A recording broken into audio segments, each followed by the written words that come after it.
Hello guys, welcome to my back to channel. তো সবাইকে আমার চ্যানেলে সবাইকে স্বাগতম। তো আপনারা সকলে কেমন আছেন? আশা করি ভালো আছেন, আমিও ভালো আছি। তো আজকে এই ভিডিওটা দেখাচ্ছি যে গাছের গোড়াটা দেখতে পারতেছেন কতটুক ঢালাই দিয়েছে। তো আসলে এটা ঠিক করে নেই। তো আমি আশা করি আরও এই সাইডে যে কাজগুলো রয়েছে, তো এখানেও একই একই সেম কেস। তো আসলে এই কাজগুলো করানো ঠিক হয় না, গাছটা কাটার দরকার ছিল। তো আসলে আমি রিকোয়েস্ট করতেছি, আপনারা কিসের জন্য এই কাজটা কাটলেন না? তো যাই হোক, আমি অত কিছু বলতে চাই না। তো আসলে আমি একটা কিছু বলতে চাইতেছি যে এখানে যে রাস্তাটা করানো হয়েছে, এই যে ব্রিজটা রয়েছে, যে ব্রিজটা কাজ না করে অমনি এই কাজটা করছে।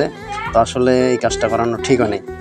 যাই হোক, আপনারা যত দ্রুত কাজটা চালাই যাইতেছেন, আমি এটা মনে করি আপনারা দ্রুত চালাই যান, তো এই ব্রিজটা যেন তাড়াতাড়ি হয়।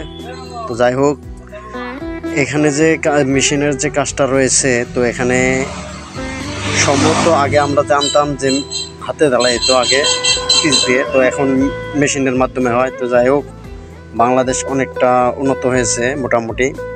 তো আশা করি আরও উন্নত হবে। তো আরও বাংলাদেশে আমরা যেন দেখতে পাই ডিজিটাল মেশিন। তো যাই হোক, আমি সরকারের পক্ষ থেকে জানাচ্ছি অভিনন্দন, অসংখ্য ধন্যবাদ।